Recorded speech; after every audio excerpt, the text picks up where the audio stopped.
Salut à tous, c'est DJ. Aujourd'hui, on se retrouve pour un tuto sur la porte 3.3. Bon, je suis toujours sur le serveur Evo Gaming et je vous invite à venir voir la porte que moi j'ai fait. Bon, celle-là, c'est pas celle-ci que j'ai faite, tiens. Celle-ci. Moi, j'ai fait cette porte-là, bon, elle est très très grosse, très volumineuse et vachement lente en fait. C'est la première porte que j'ai faite et voilà. Bon, elle fonctionne, mais ça prend son temps. C'est un peu dommage. Et il manque un. Enfin, il y a un trou juste là. Bon. Vous pouvez venir la voir si ça vous amuse. Toujours sur mon War, quoi, bien entendu. Bon, là, elle est vachement grosse et vachement compliqué par rapport aux portes qu'on trouve sur internet. Moi, du coup, je suis allé voir ce qu'il y avait sur internet parce que ce que je faisais c'était vraiment trop compliqué. Et je suis tombé sur une porte, celle-ci. Bon, je pense que c'est la porte la plus courante, qui s'ouvre vraiment en presque rien et qui se ferme tout aussi vite. En fait, là, c'est moi qui ai fait un bouton pour l'ouvrir et la fermer. Et sinon, le système est un peu moins volumineux. En fait, il n'y a que ça. Et là encore, il y a quelques blocs qui servent pas vraiment. Mais bon, je les mets pour qu'on voit un peu les contours de la porte. Donc si je l'actionne, hop, elle se ferme. Hop, elle s'ouvre. Et ça se fait en une fraction de seconde par rapport à celle que moi j'ai faite. Alors, du coup, je vais vous expliquer comment on fait une porte comme ceci. Et si vous voulez plus de renseignements sur la porte que moi j'ai fait, je vous conseille de venir sur le serveur parce que je pense pas que j'en parlerai dans cette vidéo. Genre pour l'instant pas le temps. Bon. Nous voici sur la porte compacte. On commence par les deux pistons qui vont permettre de faire revenir le bloc du milieu. Qui se trouvera ici. Bon, je commence à faire le contour de la porte. Qui nous permettra de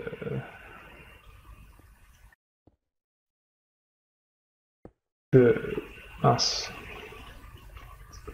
De mettre tous les pistons et tout ce dont on a besoin.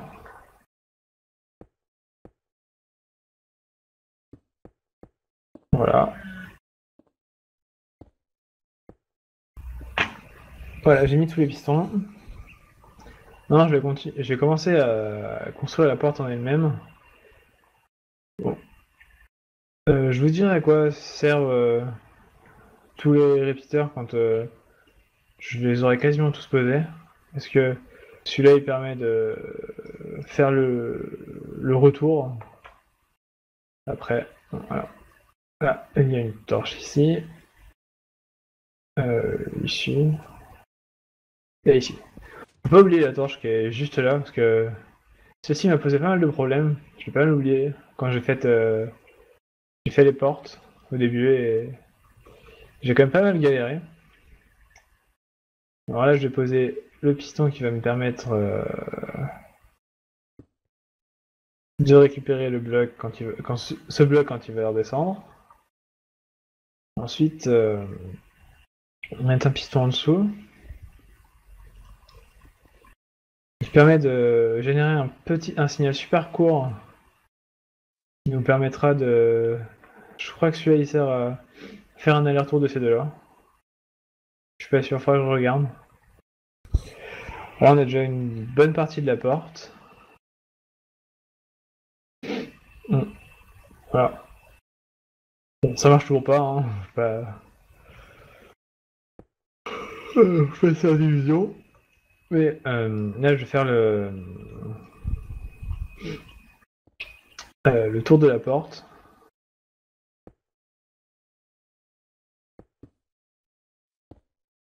Il va y avoir des blocs qui vont me servir après. Voilà. Voilà.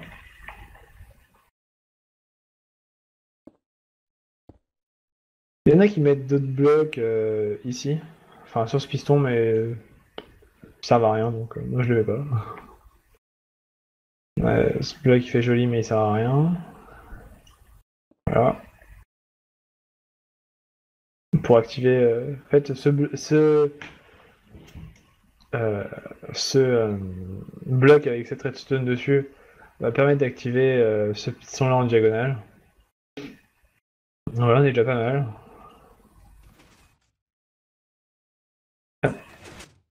Il ne manque plus qu'à faire le système qui va ramener le bloc du milieu. Ouais, on a déjà bien avancé. En fait, on va utiliser des pistons cachés dans le sol pour... regardez, hop, celui-là il y a un piston caché. Pour générer des signaux très courts qui vont nous permettre d'avoir une porte très rapide. Parce que c'est ce qui me manquait dans celle que moi j'ai fait. La rapidité. Bon, voilà, c'est une question de tic. Il faut le mettre à 3. Voilà. Ah, il me semble qu'il y a des pistons à mettre. Ah non. Bon. Non. Voilà. Bon. Ici, ici, et ici un piston.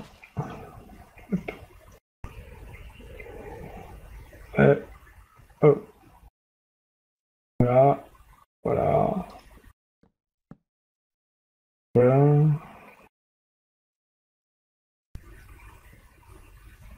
Ah oui.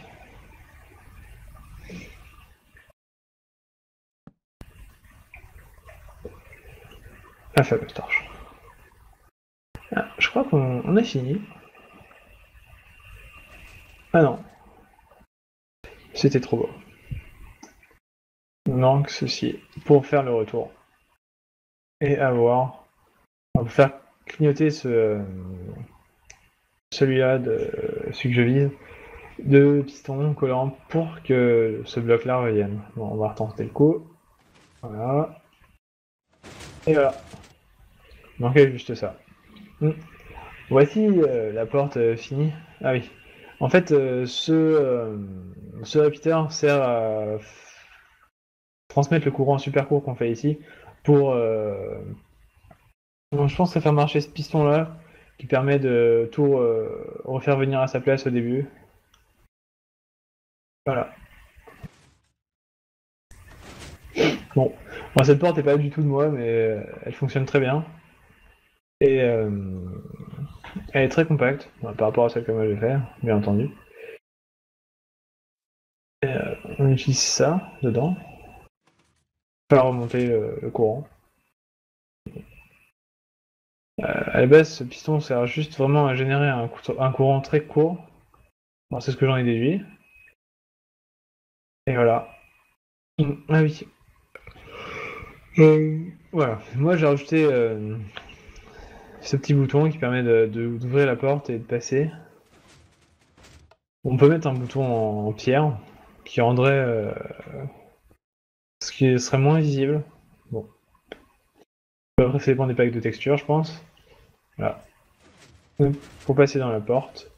En fait, moi, j'ai rajouté un système déjà qui maintient la porte toujours fermée en alimentant ce bloc. Et j'utilise le bouton pour annuler cette torche. Là, je mets du courant, ça alimente ce bloc qui du coup éteint la torche. Et ça ouvre la porte. Et je me suis rendu compte que un seul bouton, je vais vous montrer, si je mets juste un bouton là, à la place d'un levier, la porte est vraiment trop rapide. Donc du coup, on n'a pas vraiment le temps de passer. Bon là, c'est peut-être pas que j'ai fait de mieux. Hop, je vais vous le refaire pour qu'on voit très bien. Voilà.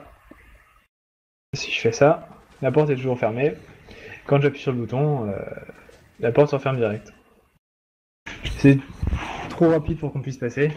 Du coup, j'ai allongé un peu le signal avec ce système de redstone. En gros, le signal passe directement et un peu ralenti, du coup, il continue à repasser. Et ça allonge un peu le signal. Donc, voilà ce que ça donne. Bon, après, c'est deux bêtes repeaters. avec 4 ticks chacun, et un repeater normal. Faut pas que ça fasse une boucle en fait. Et sinon ça saturerait la ligne et on aurait un courant continu. Ouais, je peux vous montrer tout de suite à quoi ça ressemble. Voilà. On s'en a pas besoin. Voilà. Ouais, j'ai un compteur. On peut aussi utiliser un compteur pour activer la porte, puis la désactiver. Donc, du coup, cette redstone, voilà. On appuie, le compteur est à 1, du coup la porte reste ouverte, et on rappuie, et le compteur revient à 0 et la porte se referme. On peut mettre ce système-là, ici, ce qui revient au même, voilà. Par contre, pour déplacer ça, pour que ça colle aux deux boutons qui sont là, c'est un peu chiant, je pense. Du coup, je le fais pas. Mais ça doit être bien. Oh, c'est faisable, mais je pense que c'est un peu chiant quand même.